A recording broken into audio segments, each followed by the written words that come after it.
Hey guys, what's up? Eddie Aho here with KissAnalog.com. I'm sitting here in lab with Pitaya. I think I've heard it pronounced Pitaya from the people from Pitaya. So I'm going to say that. I'm going to try to remember to say that. Sitting right here, I'm going to bring the camera over, show you the setup. I've got it working. It's pretty easy to get working. Kind of, sort of, as long as you don't make mistakes. Really, all you have to do is connect the Ethernet cable they provide to the Pitaya, and then I have to use a converter. I'll show you because I don't have an Ethernet, an RJ45 plug on my computer, so I use an RJ45 to USB-C to my MacBook. Okay, so I'll show you that, and then you type in you pull up your internet browser and you type in the address for this, and through the Ethernet cable, it connects to that. And it's like it's on the internet, right? So from that point, you pull up a bunch of apps, which, you know what? I'm just going to show you that stuff, okay? But once you've done that and it hooks up, you're ready to go. Now, I bought a kind of a fancy USB to Wi-Fi antenna, and I got the wrong one. So I'm going to put the name of the kind you have to get here. There's a certain chip that this program is written to support, and you know how you have to have drivers to drive those things on your computer? Well, since the Pitaya, it's a system on a chip, so a bunch of stuff, bunch of chips, bunch of things that you'd normally have to have on a circuit board are all combined on a single chip. So it really makes the board small. That's why they're all so much smaller these days, because it's a system on a chip. So it makes it really cool. So once you got everything going, all you have to do is, I'll show you the page you come up with. All right, guys, so here is the home screen you get. And that's after you type in this address. This happens to be the address for mine. Your 6 letters here will be different, but you just type them in. So yeah, if you ever see this, what looks like an O or 0, you're not sure, it's a 0. Most likely it's a 0, okay? So you type that in, and then you get this page here, and here's applications. And there's quite a bit of stuff this thing does. So I don't have the logic analyzer, so I don't have this thing. The DFT spectrum analyzer, this is what I want to check on. Data stream control, I'm assuming I would need the logic analyzer. I'm not sure if I can do this. So I haven't looked at the ARB, the ARB, the generator yet. The Bode and the LCR are 2 things I wanted to see. Well, the LCR and the impedance analyzer. And then there's an SDR, there's a receiver, and the transceiver here. Okay, and then you got the transceiver, you have this one over here as well, the HPSDR. Okay, but the scope, this is one we want to look at. And the vector network analyzer, I think you need something extra for that one as well. Then you got a system setup, and that's where you connect your Wi-Fi, things like that. This is where I think you get your warranty or you know, keep up to date on the latest stuff. The store and application marketplace, that's not working for me. When I click on that, I get that error.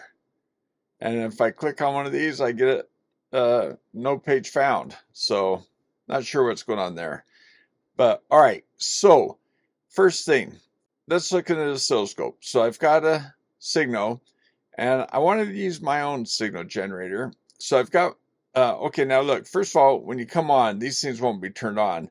You have to hit the gear. See, I have show on.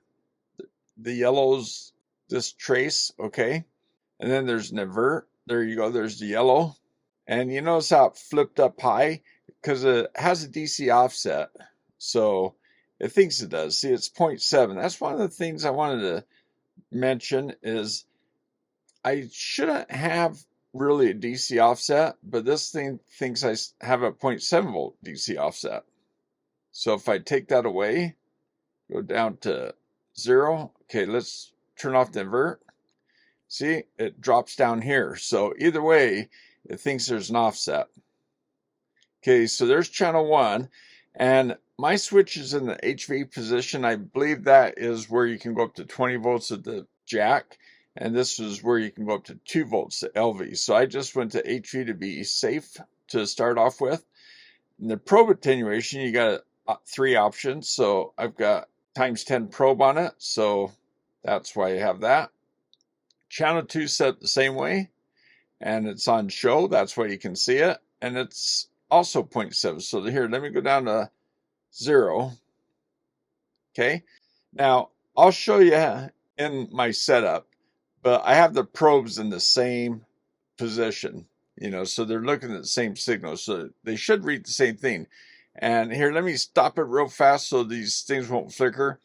Now I'm taking measurements, and one of them is 1.393, 1410. So there's just a slight accuracy here at the third digit that is probably changing that.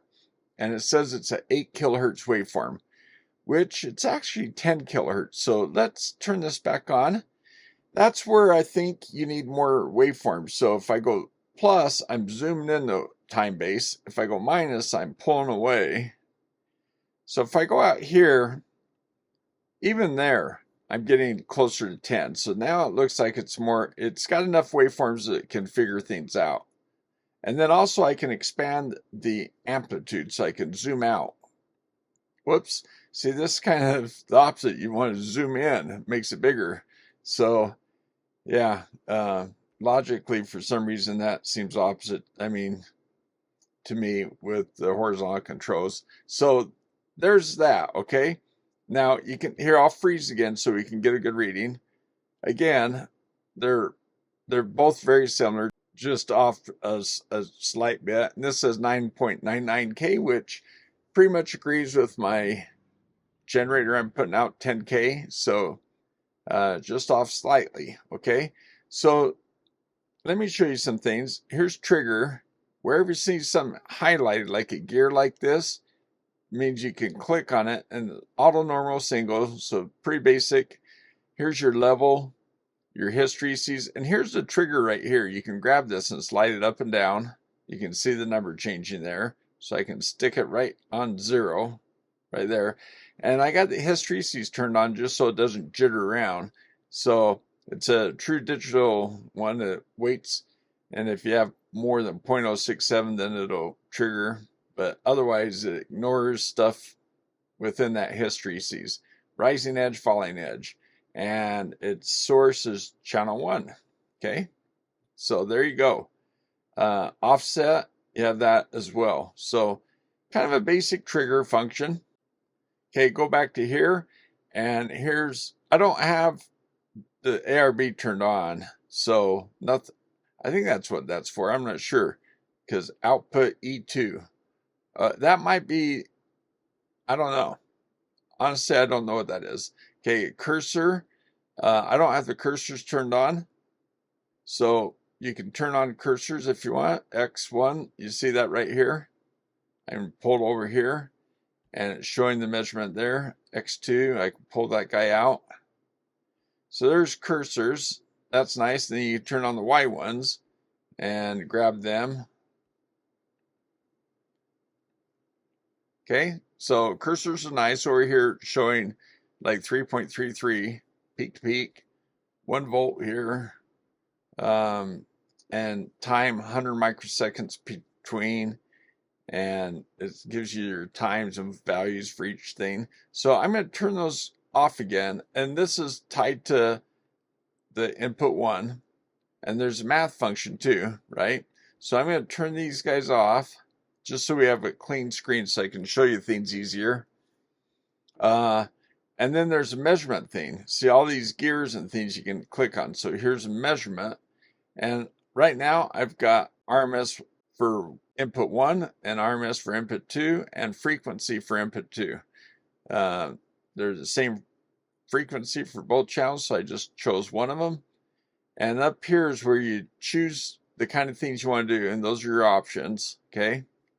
So not a gigantic list of options, but you choose your option and then you assign it to whichever one. Then you say done, and then it does it, and it places it over here, okay? And so, okay, so I'll go back out of here again. I'm gonna hit run, let it run so you can watch it. Well, once you're done, you can always export to graph or file, and settings, kind of the same kind of thing. Here's your ARB manager. You turn on your generator, and system information tells you about your computer and all this your system. So, and that's something I need to look into. But for now, I'm just trying to get up and running. And so this is a thing where you can, expand. You saw that you can change define. Right now it's set for voltage, so you can, if you want to, just creep it up a little bit. But I want to show you, when I first started, I was getting really weird looking waveforms, and I wasn't sure why. It looked like it wasn't taking near enough samples and looked really like a really poorly digitized signal. So, and I tried to set the bits or samples, and I don't think I have access to any of these things. So I don't know how I would change that other than going to auto scale and saying auto scale and see what the little routine it goes through. Now, when it does that, it doesn't give enough waveforms to get an accurate measurement here. So I think they need to show a few more waveforms. So I think that auto scale is not good enough to get, see, I need more waveforms so I get 10K. So, and then also it doesn't really fill the screen very much either. So, whoops, here, I guess I got to be up here to say I want channel 1 to go up, I want this guy to go up. So you got to select it. So, okay, want those to increase. My time, my trigger, I can put down somewhere. But you can see how the waveform, it looks like I have negative voltage offset, right? So if I come up here, I can see it set it off by 328 millivolts, when it did the auto scale. Let me do that again for you. So after I changed it, it went to that, but it starts off at 0.7, okay? So I'm not sure why that is. I'm going to make them a little bit bigger. Go up to here and make that a little bit bigger. So yeah, it thinks it's 0.7 volts DC offset. So that's, and then also the waveform looks really noisy. Not sure why that is either. Yeah, so, okay. When you do it like this, it doesn't look as bothersome, but this signal should be very clean. It's got a 0.07% THD plus noise. So it's coming out of my audio precision analyzer. So it should be a very clean sine wave. Jump into this. All right, guys, I'm going to jump into this from my GoPro. And 1.4 volts is what it's saying on this. And when I come up here, I'm putting out 1 volt, okay? And it's looping out to in. And it's saying it's putting out 1, and it's 0.07% THD plus N. It's 10 kilohertz. And you can see where all the connections are. I got these little wires hanging off, and I've got 2 probes, channel 1, channel 2. So they're just looking at the same signal. I also have these differential probes so that I can look at the signal with this scope. And with this scope, I'm getting 1 volt, 1.01 volt RMS. So it's giving me the proper reading. It's 9.996, it's almost 10K. So I think the frequencies are closer match, but this is telling me 1 volt, which is what it should be. And it's not showing me a DC offset. So, well, max is 1.52. Here, let me freeze it so we can, I hit auto set by accident. That was okay. Gave me the same screen, and it has enough waveforms that gave me 10K, so that was good. Okay, here, let me freeze it. 1.5, 1.62. So this is showing about a 0.12 offset. Okay, 0.12, not 0.7. So there is a slight offset, but it's and it's a little bit, the signal's a little bit lower than it is high.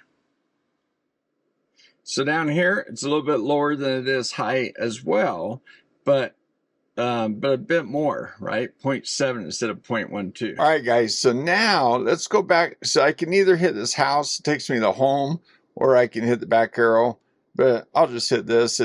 Either one takes me back to this window. All right, so that's the oscilloscope, okay? Okay, so now let me take you to the spectrum analyzer. Okay, so the spectrum analyzer. Let me go to the gear. I'm going to say show. It's set for HV level. I got a min-max I can save as well. That's pretty cool. Here's some kind of settings that are going on right now. I can't change them. It's just kind of showing me. I wish I could improve that, but it doesn't tell me how to do that. So channel 2 is set up the same way. Okay. Now I can come down to settings, and right here, axis, I'm going to put it on linear for now, just to kind of show you some stuff. Okay. You got linear, logarithmic. I've got a bunch of different, filters, things here. So that's cool. Buffer size, I'm maxed out at 16384. That's decent. And I can say remove DSC, which I am. So I'm going to take away the DC voltage that it thinks I have. And here's my readings right now. So it defaults to 50 ohms impedance. I don't know if that matters actually. And I've got different things here, but I'm going to put on volts to make it really straightforward and simple. And go back to settings. And okay, up here I got cursors. So I can set up cursors again. And I got range, which is very important. So I'm going to say, now up here it says start frequency. It looks like 1 hertz to 20 hertz where I have it set. But actually this is in kilohertz, because down here, see in parentheses, says kilohertz. But I think it'd be less confusing if up here they showed the parentheses kilohertz. So you knew that when you put 1, it was in kilohertz. Because when I was setting up this, I was wondering what the heck was going on. I couldn't see my signal, and then I realized, oh, down here it says it's in kilohertz. All right, so you can set up your hertz, kilohertz, or megahertz, okay? So got the range for that because I just want to look at my 10 kilohertz signal that I've got coming in. So let's go ahead, and it should be showing those. What's going on? Okay, I got stop. Run. Okay, here's kilohertz right here. There's 20. We should have a 10 kilohertz signal right here in the middle. Shoot. I'm lost. It should be running. Oh, maybe I have to highlight those. And by the way, you notice down here, here's a waterfall for input 1, waterfall for input 2. So that is super cool. I like the waterfalls, especially for each channel. That's really neat. Wow. I don't know what's going on right now, guys. Let me see. Linear handing. I see the time going by. I see the waterfall. It's going down, but where the heck's my signals? Okay. Maybe I've turned them on like that. It says show, so they should be showing. See, it shows up down here when I turn it on and off. When I highlight this, I think all that does... Oh, you can highlight them both at the same time, by the way. Oh, you know what? Maybe it's the range. Well, I've got 1 volt coming in, so I should be within my range, right? So I'll say reset here. All right, I'm going to try dB volts just to see. Okay, there we go. Wow, that was weird. Well, look, see how small the signal it thinks it is? It thinks it's tiny. I have 1 volt coming in, so over here on channel 1 and 2, it thinks I have minus 49 dBs. And it's showing the hot spot right in the middle, and everything else is cold. There's no, and it's showing how clean my generator is, right? I've got 1K. Well, I should have a little spike. It has a little bit of a harmonic over here at 2K. What? Sorry, 20K. That's 10K and that's 20K. So you see it brightening up over here. But I don't know why the signal is so low. Okay, guys, so I don't know how to explain this. Now, they're not the same value. They should be the same. Now, maybe the difference in probes, whatever, slight difference maybe, but I don't know why they're so low. I mean, that value is about 3.5 millivolts, so that doesn't make any sense. It's not like a factor of 10 or something like that off. Like, maybe in this setting it doesn't know if my probes are times 1 or times 10, because maybe it's expecting 50 ohm probes. Now up here, 22 kilobytes per second. I'm not sure. I see that jumping up to 140 sometimes, 170. I'm not sure what that is. It's just how much data has to transfer what. Down here, our resolution bandwidth is 4 hertz, which is really good. Sample rate's only 40 K samples per second. That seems kind of small, but again, I don't see how I can, just like in the oscilloscope setting, I didn't see how I could change the sample rates or that kind of thing, the memory depth or anything. It just seems like it defaults to whatever settings you have. But yeah, so not sure about this one, guys. So here, let's just move on. Now, once I saw the spectrum not working so well, I was afraid the Bode probably wouldn't give me good readings either. But let's check it again. Maybe I've learned a few things. I don't know. Okay, so settings. Okay, we're going to start at 10 hertz. And this is in hertz down here. So this time it agrees with up here. And this time they put it in parentheses hertz. So that's good. And then we're going to go to 100K. Okay. And steps 198. Now I did that because I'm going to lower that because it just takes longer and I didn't see any improvement. I tried to step it way up. It started off, I think, at 50 and I stepped it way up just to see. And we're going to do a log scale, and analysis is voltage and current. There's a FFT as well. But okay, so periods, that's maxed out at 8. And I've averaged, and that didn't seem to help either. And amplitude's maxed out at 1. So I have 1 volt coming in. And I've tried to change voltage up and down, see if it helped this, but it didn't seem to. Now this part here, it's, whoops, 0.001 is where it kind of starts off. Well, I'm going to go to settings, and then I'm going to hit this settings. Okay, I'm going to show you the plot settings too, okay?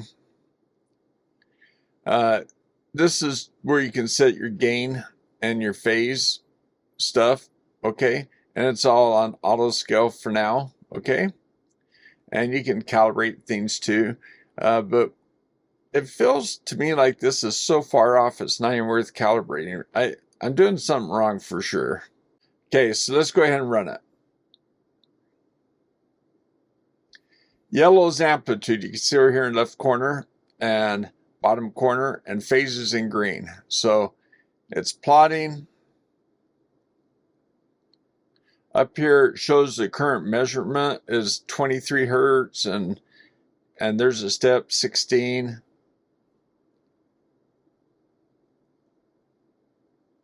And with the same voltage on top and bottom of your equation, gain is output over input. Since I'm probing the same spot without any differences in the scope probes themselves, the line should be perfectly flat. And obviously they're not. And yeah, I don't know how to explain this. So, okay, there's our log scale, 20 to 80K. And here's 0 gain. So some of these yellow spikes are going up to 20 or minus 30. And that should be just 0 all the way across. So I don't know what the heck. Like I said, I've averaged and I've taken more points and it doesn't seem to help. So the green is the phase. over here on the right from 200 to minus 200, and you can see the green goes up as high as 180 maybe, and down as low as maybe 150. So yeah, something's going on. If you guys know what I'm doing wrong, please let me know. And maybe the Pitaya guys will know. I'll send them this video too so they can watch. I'm not blaming their product yet, because I imagine I've got to be doing something wrong. So anyway, that was that, okay? And the menu, export, you know, there's not other things. The calibration can't be that far off, guys. I can't imagine it being that far. Maybe it is. Maybe that's it. But I doubt it. Anyway. All right, guys. So to try to get better measurements, I thought, well, you know what? Maybe I'll use a ×1 probe, 50 ohm probe, and I'll try it with the 50 ohm adapter, the little load here. And you'll see this gang of connectors, SMA to, you know, BNC, and it's fine. I've ganged a bunch of these together in the past, and it's fine, especially the frequencies we're dealing with. It's totally fine. So, but to get the right genders and all that, sometimes you end up with some contraption like that. So let's go ahead and see if the 50 ohm probe works better than an oscilloscope probe that has that impedance in it, you know, that ×10 and, you know, and all that kind of stuff. So it's meant for high impedance, which I think these inputs are high impedance. The outputs are 50 ohm, but I'm going to give it a go. Let's try it. All right, guys, my MacBook with the software running on it. Here's the Pitaya, okay? And you know, I've done a lot of these RF connectors before, and they're just fine. It looks kind of funny, but I had to mate one to another and so on. But there's my 50 ohm adapter. Here's my ×1 probe, and this is a scope probe. So that way we're 50 ohms, and I did it with and without, and it was a little bit better with it. But yeah, I don't know. And then up here is where I have everything all connected together. So here's a ×1 probe, the alligator. So I don't know, guys. I'm a little scratching my head on that. Don't know why this is so far off. All right, guys. So channel 1 did pop up a little bit higher, but it's still minus 20 millivolts. It's minus 34 over here, it says, and converting that's close to 20 millivolts. And this guy's still minus 54. So yes, now the yellow one, I have a 50 ohm load on it, and I have the ×1 probes just to see if that would have made a difference. And doesn't seem like it has. I mean, it's made a little difference, but you know, and it's interesting down here. Look at these side lobes that are starting to pop up. So yeah, so the waterfall makes that really apparent, right? Pretty cool. All right, guys, that actually worked a little bit better. But so this time what I'm going to do, there's the little connector pins here that you can pull off the jumper and move it over and connect it to the high input, high voltage input. They call it HV or low V. And I'm going to put it on low V on channel 2 and try that. So let's see how that works. And by the way, on the Spectrum application, you know, you can see how big the page is, and the part of the screen they use for the graph is just kind of a small portion of it. It's too bad they didn't expand that and fill the window better so you could actually see it better. In the video, I hope you like it, I zoom in so you can actually see it a little bit better. I did a bunch of different zooms so you could see different windows better, but yeah, the screen wasn't utilized very well.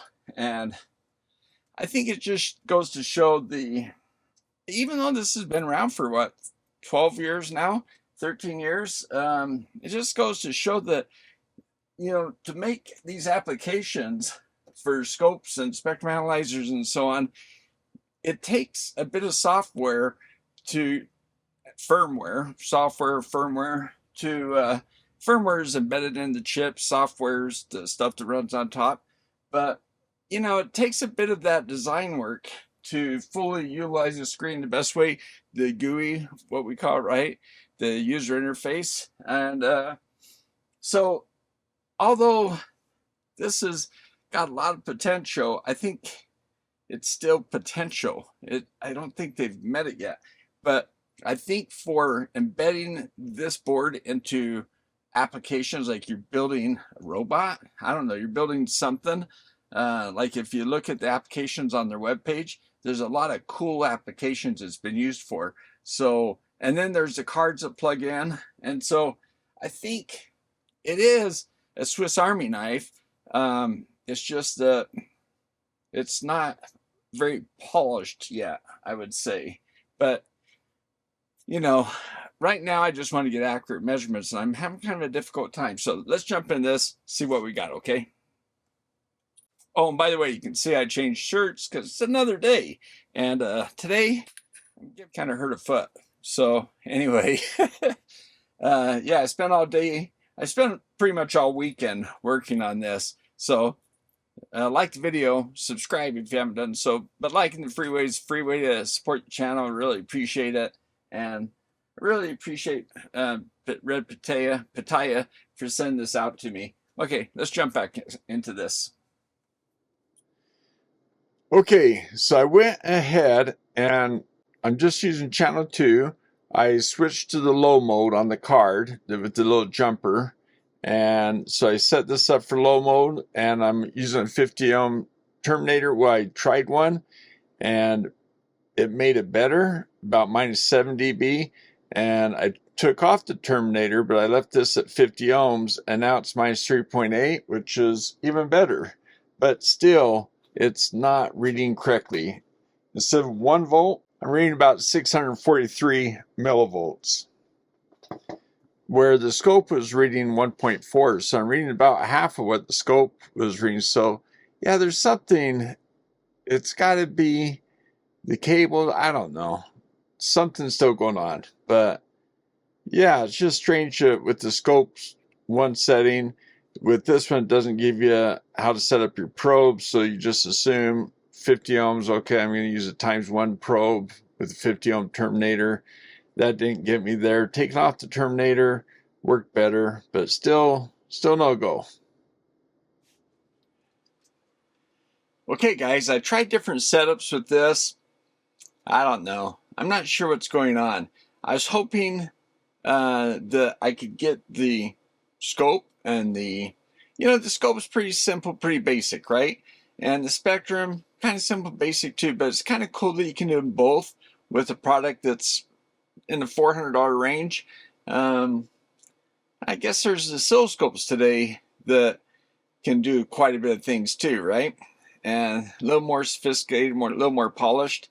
So, but you know, being able to do the impedance measurements with this as well, I guess you need that other adapter. I had an idea of a way I was going to try to get around having to get that adapter and just using the card, but without getting accurate measurements with basic stuff, it's kind of hard to go further. But I want to thank Pitaya. Tell me which way it is. But thanks, guys. Hey, 2 big thumbs up to my patrons, my YouTube members, and Danny for being a team member. Appreciate you guys. I've been buying things lately for the channel, and I'm gearing up. It's summertime, so got a lot of activities outside, cleaning yard, all that kind of stuff. But man, I got so many videos I want to do, so I'm going to try to crank them out. All right. I wanted to do a series on this thing, and maybe if someone can help me out with what's going on with this and how I can get some accurate measurements and move forward, I'll do that. All right. Hey, thanks for watching, guys, and we'll catch you next time.